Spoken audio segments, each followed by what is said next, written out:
रॅडिको कंपनीच्या बॉयलरमध्ये स्फोट होऊन 4 कामगार ठार, 4 कामगार गंभीर जखमी।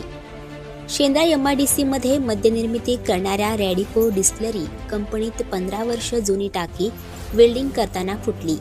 या दुर्घटनेत 3.5 लाख किलो मक्याच्या ढिगाऱ्याखाली दबून 4 मजुरांचा मृत्यू झाला तर 4 मजूर जखमी आहेत। दरम्यान मृतांच्या नातेवाईकांनी नुकसान भरपाई मिळेपर्यंत मृतदेह उचलण्यास नकार दिला होता।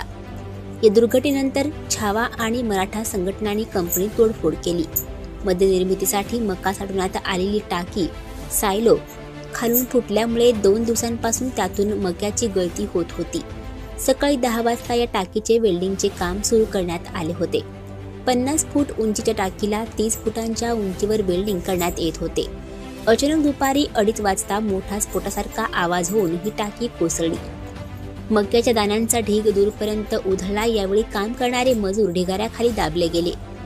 ही दुर्घटना एवढी भीषण होती की लाखो क्विंटल मक्यासह हजारो किलो वजनाचे पत्रेही मजुरांच्या अंगावर पडले।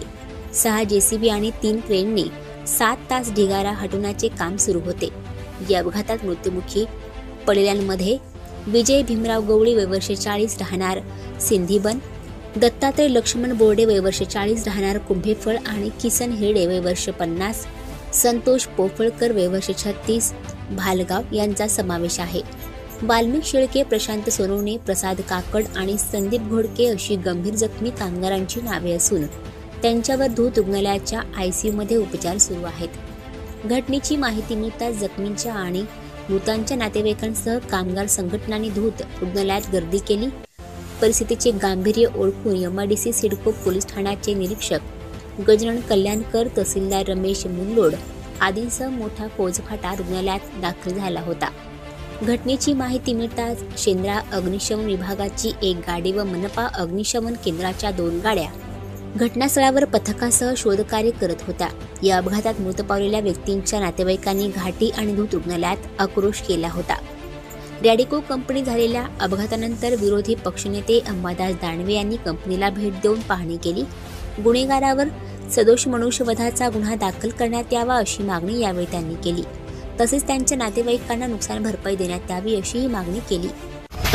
इथं जो प्रकार झालेला आहे, आतापर्यंत माझी माहिती 4 कॅज्युअलिटी झालेल्या आहेत आणि कोणाचे याच्यात दोष आहे अजून तर तपास होईल त्याचा, परंतु निश्चित कामगारांचा जीव गेला हे तर सत्य आहे। आणि मला असं वाटतं जे काम करण्यासाठी तांत्रिक ज्या बाबी होत्या त्या पूर्णपणे चुकीच्या इथं हाताळल्या गेलेल्या दिसतात आणि त्या तांत्रिक बाबीमुळेच 4 जणांचा जीव गेलेला इथं दिसतो। निश्चित कंपनीवर कारवाई करावी अशा प्रकारची मागणी माझी राहील। कंपनीच्या मॅनेजर या कामगारांना न्याय मिळाला पाहिजे। रीतसर आता काय काय इथली स्थानिक यंत्रणा, पोलीस असेल, कामगार औद्योगिक सुरक्षा विभाग असेल, कामगार विभाग असेल, काय करतो बघूया। सरकारकडे याची दाद मागू। आणखी नवनवीन व्हिडिओ पाहण्यासाठी आताच आमच्या स्टार TV9 चॅनलला सबस्क्राईब करा, लाईक करा, शेअर करा। Bureau report, star TV9 Aurangabad.